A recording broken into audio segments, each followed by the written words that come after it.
Hoy ponemos rumbo a Guatavita, lo que será nuestro segundo viaje largo a bordo de la Honda cb300. Tomamos la ya conocida vía hacia los llanos orientales, esa carretera que tantas historias guarda y que por fortuna y gracias a lo temprano de este viernes se recibe casi vacía, como si fuera solo para nosotros. El asfalto se abre paso entre las montañas con túneles y puentes como este, del cual no tengo idea de cómo se llama. Una vía que en otras oportunidades nos presentó un paisaje un tanto oscuro con una neblina suave y fría, y que hoy por el contrario nos trae un cielo despejado y soleado, casi cálido, opacado únicamente por el ensordecedor sonido de los curvas.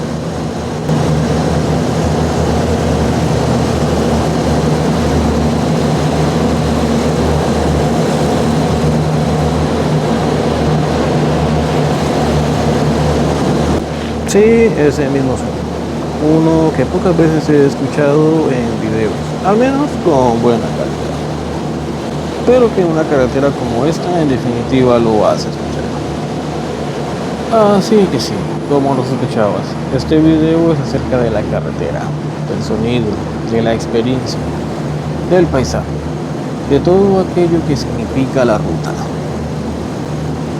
Pero quédate tranquilo que pronto les tendré video del lugar al que fuimos a visitar, el cual es hermoso y que hace que valga la pena un viaje de 6 horas aproximadamente, con paradas y trancones incluidas, claro está.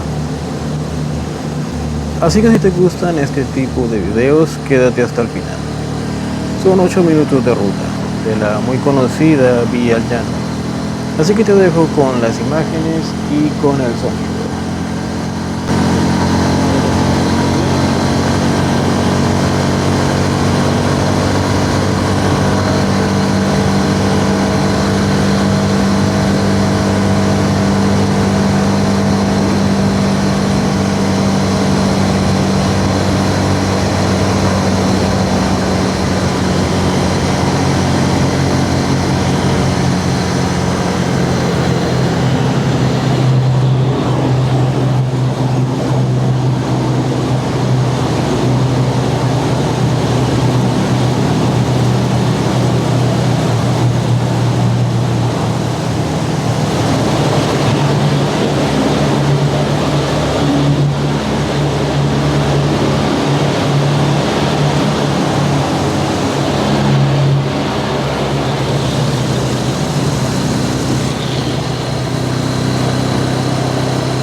Y de momento este video ha llegado a su fin. Nos vemos en una próxima ocasión desde alguna otra ruta o paisaje.